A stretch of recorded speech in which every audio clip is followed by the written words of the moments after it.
नमस्कार, welcome to stock infuse. दोस्तों, इस वीडियो में हम लोग कोफोर्ज के क्वार्टर थ्री के रिजल्ट को डिस्कस करेंगे।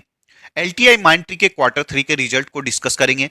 और एक दिन पहले जब हमने परसिस्टेंट सिस्टम के क्वार्टर थ्री के रिजल्ट को डिस्कस किया था, तब मैंने बोला था एक बार सारी कंपनी का रिजल्ट को आउट हो जाने दीजिए, फिर हम लोग आईटी सेक्टर का ओवरऑल कंपैरिजन कर देखेंगे कि आने वाले फ्यूचर में ऐसी कौन सी कंपनी है जो कि बेटर रिटर्न प्रोवाइड कर सकती है। तो दोस्तों, वही कोशिश रहेगा।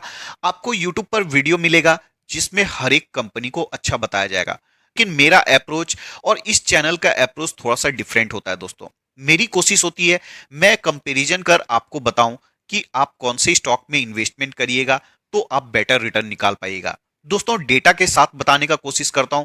मैं अपनी तरफ से कुछ भी नहीं बोलता हूं। दोस्तों, जो मेरा प्रोस्पेक्टिव होता है वो डेटा बेस्ड होता है। तो वीडियो को पूरा देखिएगा। मेरी आवाज थोड़ी बैठी हुई है तो माफ करिएगा। आपका ही चैनल है, चैनल को सब्सक्राइब कर लीजिएगा रेगुलर अपडेट्स के लिए। और मेरी कोशिश अगर आपको पसंद आती है तो वीडियो को लाइक जरूर कर दीजिएगा। अब दोस्तों, सबसे पहले हम लोग कंपनी के क्वार्टर थ्री के रिजल्ट को देख लेते हैं। 2056 करोड़ का सेल्स है इस क्वार्टर में। पिछले साल के इसी क्वार्टर में 1658 करोड़ का सेल्स था। तो सेल्स में 25% का ग्रोथ देखने को मिला है। पिछले क्वार्टर में 1959 करोड़ का सेल्स था। तो क्वार्टर ऑन क्वार्टर बेसिस में कंपनी का सेल्स बढ़ चुका है। अगर ऑपरेटिंग प्रॉफिट मार्जिन को देखें, 18% का था, जो कि इस क्वार्टर में घटकर 17% का हो चुका है। तो 1% से कंपनी का ऑपरेटिंग प्रॉफिट मार्जिन घट चुका है। एक दिन पहले हमने परसिस्टेंट सिस्टम का भी क्वार्टर थ्री का रिजल्ट देखा था, और तब मैंने आपको बोला था कि एक बार सारी कंपनी का रिजल्ट आ जाने दीजिए, उसके बाद हम लोग ओवरऑल डिस्कशन कर लेंगे कि कौन सा स्टॉक सबसे बेटर है। तो उस समय हमने देखा था कि परसिस्टेंट सिस्टम का क्वार्टर थ्री का रिजल्ट में ऑपरेटिंग प्रॉफिट मार्जिन 2% के साथ बढ़ चुका था, लेकिन कोफोर्ज का 1% के साथ घटा है। शॉर्ट टर्म में ये सब चलता रहता है। दोस्तों, अगर कंपनी के नेट प्रॉफिट को देखें तो नेट प्रॉफिट पिछले साल के इसी क्वार्टर में 197 करोड़ का था, जो कि इस क्वार्टर में बढ़कर 236 करोड़ का पहुंच चुका है। पिछले क्वार्टर में 221 करोड़ का था। तो ईयर ऑन ईयर बेसिस में और क्वार्टर ऑन क्वार्टर बेसिस में दोनों ही तरीका से कंपनी का नेट प्रॉफिट बढ़ चुका है। अब दोस्तों, कंपनी का रिजल्ट तो अच्छा आया ही आया है, लेकिन साथ ही साथ मैनेजमेंट का गाइडेंस भी काफी अच्छा है। मैनेजमेंट का कहना है कि आने वाले कुछ क्वार्टर तक कंपनी का जो सेल्स का ग्रोथ है वो कम से कम 20% रह सकता है। ऐसे तो 22% का आशा किया गया है, लेकिन कम से कम 20% से तो बढ़ेगा ही बढ़ेगा। दोस्तों, इसी के कारण आपको स्टॉक में तेजी देखने को मिल रही है। अब दोस्तों, अगर कंपनी के अट्रेशन रेट को देखें तो अट्रेशन रेट भी 60 बेसिस पॉइंट से घट चुका है। दोस्तों, किसी भी आईटी कंपनी में अट्रेशन रेट काफी इंपॉर्टेंट होता है। अगर किसी कंपनी का अट्रेशन रेट बढ़ता है तो कंपनी के लिए निगेटिव माना जाता है, और किसी कंपनी का अगर अट्रेशन रेट घटता है तो उसको काफी पॉजिटिव माना जाता है। दोस्तों, एलटीआई माइंडट्री का भी क्वार्टर थ्री का रिजल्ट आउट हो चुका है। और एलटीआई माइंडट्री का जो क्वार्टर थ्री का रिजल्ट आउट हुआ है वो मार्केट बंद होने के बाद आउट हुआ था। कोफोर्ज का रिजल्ट मार्केट आर में ही आ गया था। इसी के कारण कोफोर्ज के स्टॉक में आपको तेजी देखने को मिल रही थी। लेकिन अगर एलटीआई माइंडट्री के स्टॉक में देखें तो कुछ खास हलचल देखने को नहीं मिली है। अब जो भी असर होगा वो मंडे को देखने को मिलेगा। अगर कंपनी के क्वार्टर थ्री के रिजल्ट को देखें तो सेल्स 8620 करोड़ का है। पिछले साल के इसी क्वार्टर में 6881 करोड़ का था। तो सेल्स में तो अच्छा ग्रोथ देखने को मिलता है। लेकिन अगर ऑपरेटिंग प्रॉफिट मार्जिन को देखें 21% का है पिछले साल के इसी क्वार्टर में, जो कि घटकर इस क्वार्टर में 16% का हो चुका है। 5% से कंपनी का ऑपरेटिंग प्रॉफिट मार्जिन घट चुका है, जो कि काफी बड़ी बात होती है।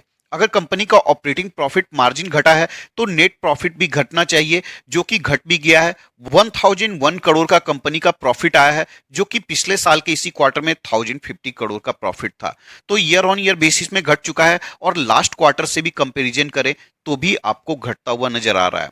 अब दोस्तों, कंपनी के रिजल्ट के साथ साथ मैनेजमेंट ने 20 रुपीज पर शेयर का डिविडेंड भी अनाउंस किया है। डिविडेंड इतना इंपॉर्टेंट नहीं होता है लॉन्ग टर्म इन्वेस्टर के लिए, क्योंकि डिविडेंड जो है वो इन्वेस्टमेंट का एक बाय प्रोडक्ट है। जो भी एक ग्रोथ इन्वेस्टर होते हैं वो ग्रोथ पर ध्यान देते हैं, न कि डिविडेंड पर। अब दोस्तों, जैसा कि रिजल्ट में हमने देख लिया है, कंपनी का रेवेन्यू तो बढ़ा है लेकिन मार्जिन जो है वो घट चुका है। अगर कंपनी के अट्रेशन रेट को देखेंगे तो 24.1% का अट्रेशन रेट था, जो कि इस क्वार्टर में घटकर 22.3% का हो चुका है। तो एक पॉजिटिव पॉइंट है कि कंपनी का अट्रेशन रेट घट चुका है। अब दोस्तों हम लोग एक बात को डिस्कस करते हैं कि कंपनी का ऑपरेटिंग प्रॉफिट मार्जिन गिरा क्यों है। दोस्तों, अगर मोटा मोटी बात करें तो कंपनी का ऑपरेटिंग प्रॉफिट मार्जिन अभी इसलिए गिरा है क्योंकि हाल ही में दोनों ही कंपनी का मर्जर हुआ है, एलटीआई और माइंट्री का। अब दोस्तों, दो कंपनी का जब मर्जर होता है तो दोनों तो सेपरेट एंटिटी थी। अभी जब एक कंपनी बनी है तो दोनों के बीच में सिनर्जी बैठने में थोड़ा सा टाइम लगता है। एक दो क्वार्टर अगर आप इस कंपनी को दीजिएगा तो आप देखिएगा कि कंपनी का ऑपरेटिंग प्रॉफिट मार्जिन फिर से बढ़ता हुआ नजर आएगा। अब दोस्तों, दोनों कंपनी के मर्जर के बाद क्या हुआ है, कंपनी का मार्केट कैप बड़ा हो चुका है, काफी बड़ा हो चुका है। इंडिया की पांचवी सबसे बड़ी आईटी कंपनी बन चुकी है और आने वाले समय में कंपनी बड़े बड़े क्लाइंट को सर्विस प्रोवाइड करने की कैपेसिटी रखेगी। क्योंकि दोस्तों, जो बहुत बड़ा बड़ा कॉन्ट्रैक्ट होता है वो छोटी कंपनी को नहीं मिलता है। एलटीआई ऑलरेडी एक लार्ज कैप कंपनी थी, लेकिन माइंडट्री से मर्जर के बाद ये और भी बड़ी कंपनी बन चुकी है। आने वाले समय में कंपनी बड़े बड़े कॉन्ट्रैक्ट्स को हासिल कर सकती है और साथ ही साथ जो पहले एक्सपर्टीज था एलटीआई और माइंडट्री का अलग अलग, वो एक्सपर्टीज एक हो जाएगा, जिससे कि दोनों कंपनी को बेनिफिट मिलेगा। दोनों कंपनी अब एक कंपनी बन चुकी है, मतलब एलटीआई माइंडट्री को काफी बेनिफिट मिलेगा। तो दोस्तों, कंपनी का फ्यूचर काफी ब्राइट नजर आता है, लेकिन शॉर्ट टर्म में स्टॉक के ऊपर काफी प्रेशर देखने को मिल सकता है। रीजन है दोस्तों, हमने देख ही लिया, कंपनी का ऑपरेटिंग प्रॉफिट मार्जिन घटने की वजह से नेट प्रॉफिट घट चुका है। अब हम लोग डिस्कशन करते हैं कि कौन से कंपनी में हमें इन्वेस्टमेंट करना चाहिए ताकि फ्यूचर में सबसे अच्छा रिटर्न मिल सके।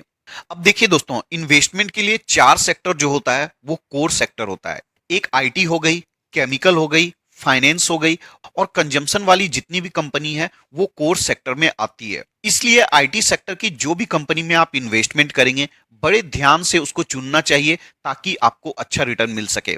अब दोस्तों, अगर प्राइस टू अर्निंग रेशियो को देखिएगा तो आप देख सकते हैं 30 का price to earning ratio TCS का है, इंफोसिस का 26 का है, एचसीएल का 20 का है, विप्रो का 19 का है, 36 का माइंट्री का है। तो प्राइस टू अर्निंग रेशियो आपको टीसीएस में थोड़ा ज्यादा देखने को मिलता है। मार्केट ज्यादा वैल्यूएशन प्रोवाइड करती है क्योंकि कंसिस्टेंसी भी टीसीएस में ज्यादा देखने को मिलता है।